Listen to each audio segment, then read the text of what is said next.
अरे निखिल असं कसे होऊ शकतं, एवढे वोट्स? अरे मागच्या वेळेपेक्षा किती वोट पडले भाई. हा ना यार. अरे असं नाही रे. तुला काय वाटतं, काही चिटिंग केली असेल का? नाही रे, चिटिंग कशी करतील? नाही म्हणजे ईव्हीएम मशीन मध्ये काय घोटाळा बिटाळा? नाही रे, मला नाही वाटत. मग काय वाटतं, मग तुला काय वाटतं?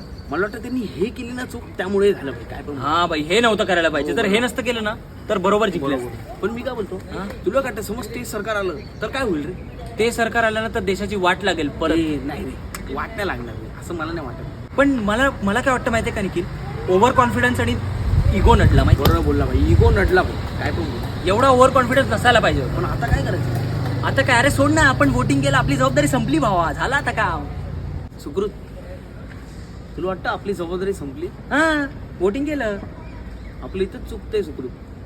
आपण फक्त वोटिंग केलं म्हणून निघून जातो. पण या सर्वांमध्ये हे सरकार असो की ते सरकार असो, याच्यात पिळला जाणार फक्त आपल्यासारखा सर्वसामान्य माणूस आहे.